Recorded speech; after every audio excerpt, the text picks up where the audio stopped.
Good morning students, कैसे हो आप सब। आप सबका हार्दिक स्वागत है। आज मैं आपके लिए लेके आया हूँ क्लास 9th का chapter, class 9th science biology का first chapter cell, the fundamental unit of life. और आज मैं इस वीडियो में जो केवल 5 से 8 मिनट की है, आपको सबसे पहले इस चैप्टर का बेसिक समझाने वाला हूँ। ठीक है, तो सबसे पहले हम देखेंगे कि सेल होती क्या है और सेल की जानकारी इस दुनिया में कैसे आई, कैसे हमें पता लगा सेल नाम की भी कोई चीज होती है। सेल वर्ड आपने पहले भी सुना होगा, एक तो घड़ी का सेल होता है, रिमोट का सेल होता है, ये वो सेल नहीं है।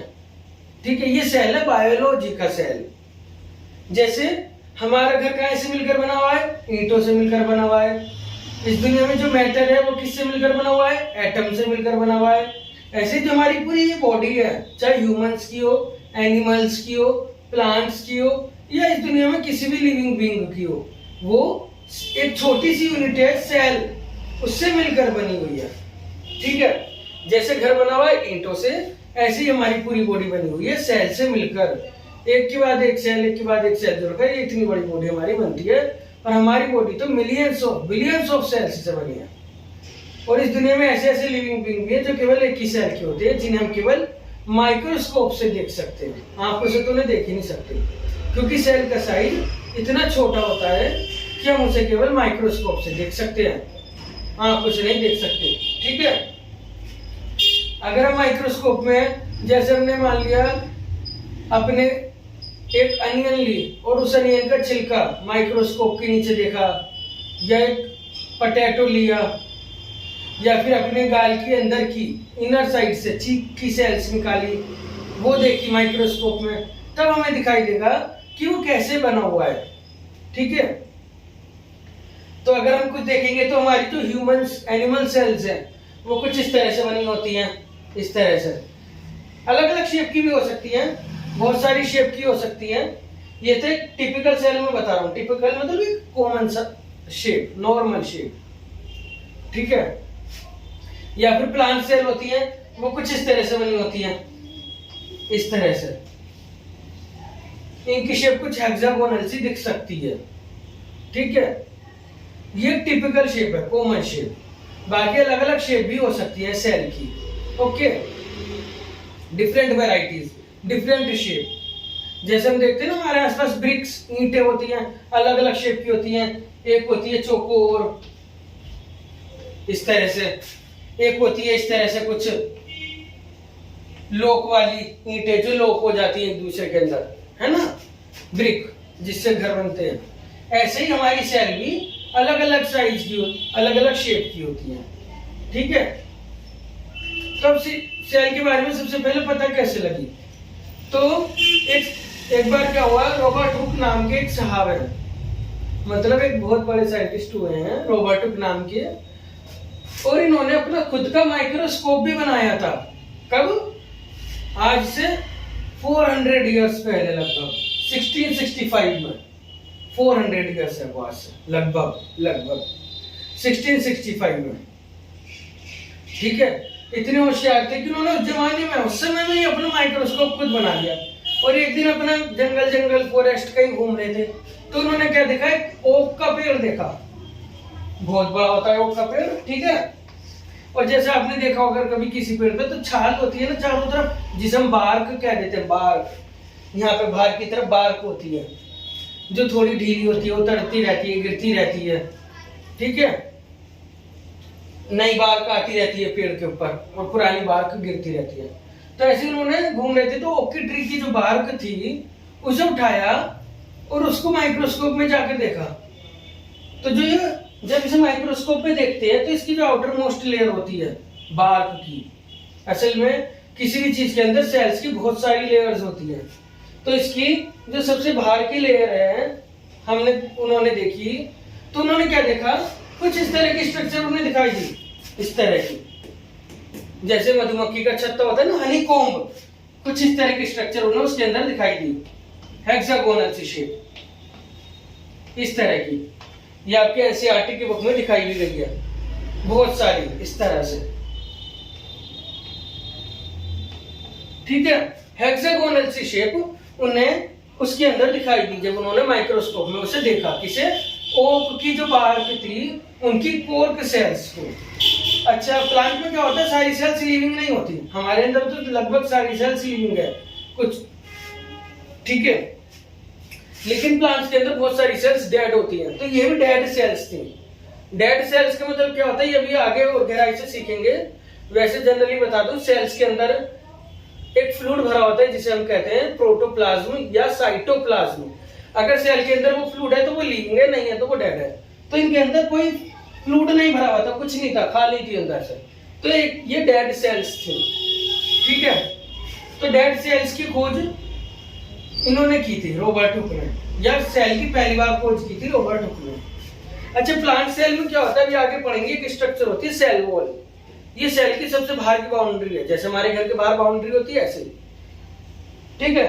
तो उन्होंने वास्तव में केवल सेल वॉल को देखा था।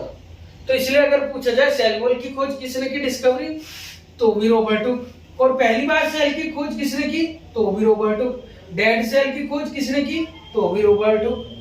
प्लांट सेल की खोज किसने की, तो भी रॉबर्ट हुक। कैसे भी घुमा के पूछ लो। कब की? 1665 में। इन्होंने इसे नाम क्या दिया, इन्होंने अपनी लैंग्वेज में इसे नाम दिया था सेलुला। क्या नाम दिया था? सेलुला। सेलुला से ही सेल वर्ड आया है। सेलुला का मतलब होता है लिटिल कंपार्टमेंट, छोटे छोटे कंपार्टमेंट। जैसे हमें दिख रहा है ना, छोटे छोटे कंपार्टमेंट है, तो इन्होंने इसे नाम दिया था सेलुला। और तब इन्होंने बताया था कि भाई ये सेल से मिलकर बने होते हैं। सेल नाम की भी एक चीज होती है हमारी बॉडी में या लिविंग बीइंग्स में, ठीक है। अब इसके बाद थोड़ा सा समय बीता,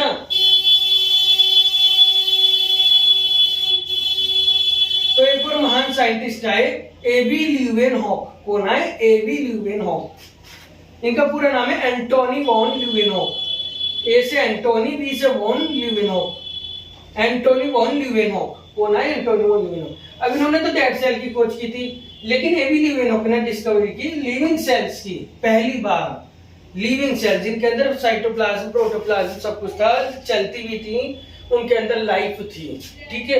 कहां पे की? पोंड वाटर में की। कहां पे की? पोंड वाटर में। कब? 1674 में। ये साहब भी जा रहे थे और इनके घर के आसपास एक पोंड था। इन्होंने क्या करा, उस पोंड में से थोड़ा सा पानी का सैंपल उठाया और अपने घर पे ले आए। उसे अपने माइक्रोस्कोप के नीचे चेक करा, तो उन्होंने क्या देखा, बहुत सारी स्मॉलर स्ट्रक्चर देखी चलती हुई। कुछ बैक्टीरिया देखे, कुछ अमीबा देखे, कुछ पैरामीशियम देखे, यूनिसेलुलर लिविंग बीइंग इन्होंने उसके अंदर देखे, एक ही सेल के जो बने हुए थे। तो पहली बार लिविंग सेल की खोज किसने की? Antonie van Leeuwenhoek. AB Leeuwenhoek ने। किसने की? एबी ल्यूवेनहॉक ने। कब की? 1674 में, ठीक है। कहाँ में की? पोंड वाटर में।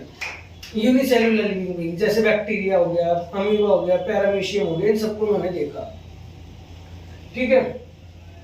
अब इसके लगभग 200 साल बाद दो साइंटिस्ट हुए, स्लाइडेर और स्वान। ये दोनों अलग अलग देशों से हैं, लेकिन संयोगवश, इत्तेफाक से दोनों एक सी डिस्कवरी, एक सी खोज कर बैठे, ठीक है। ये स्लाइडेन है, जर्मन के बॉटनिस्ट थे।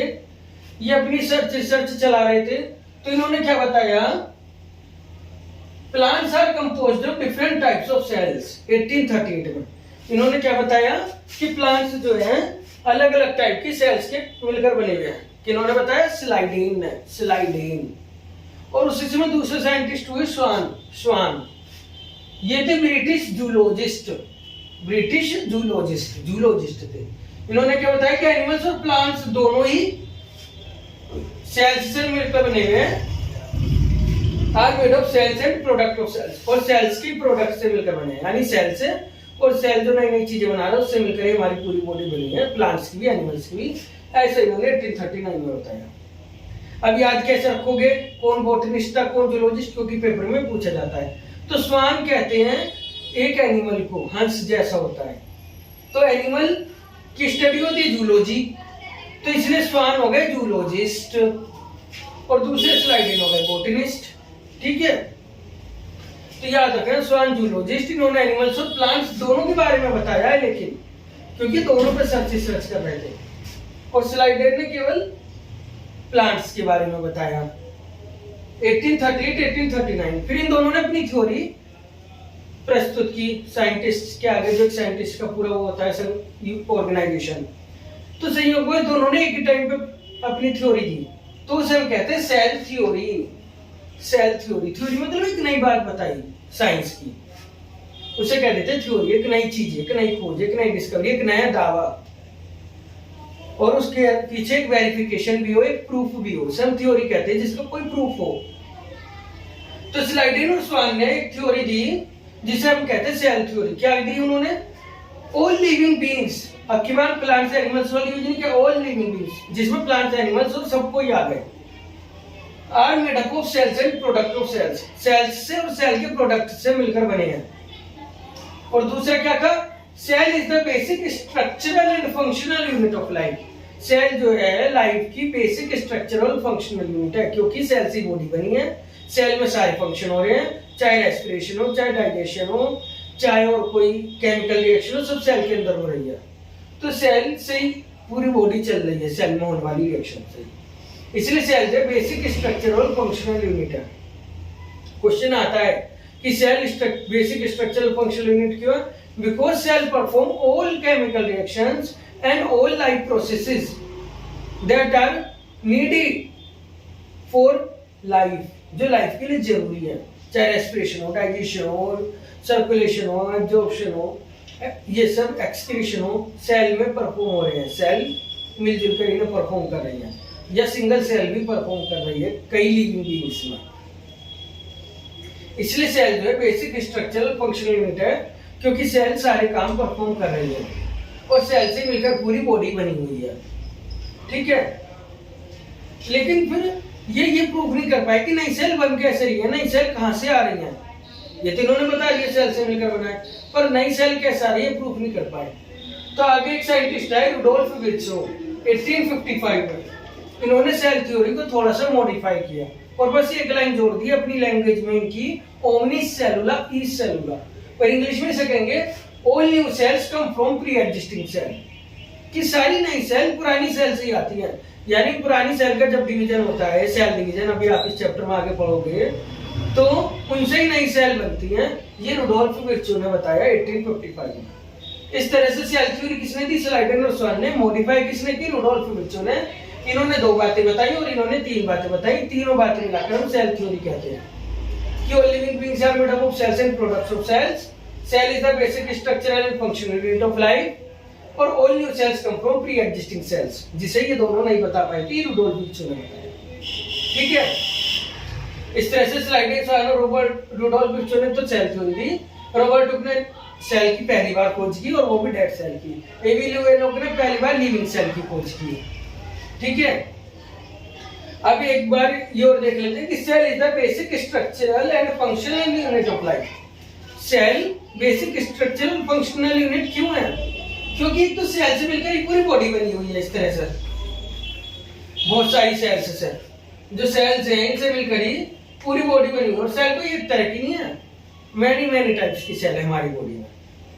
कुछ लिविंग बीइंग्स एक सेल के हैं, कुछ मल्टीपल सेल्स के हैं, और कुछ मिलियंस ऑफ सेल्स के, तो उनसे मिलकर। और इस सेल के अंदर बहुत सारी केमिकल एक्टिविटीज हो रही हैं, बहुत सारे फंक्शन हो रहे हैं, जो अभी हम आगे चैप्टर में सीखेंगे। ठीक है, इसलिए cell is the basic structure and functional unit of life. Cell के बारे में बेसिक था। Thank you.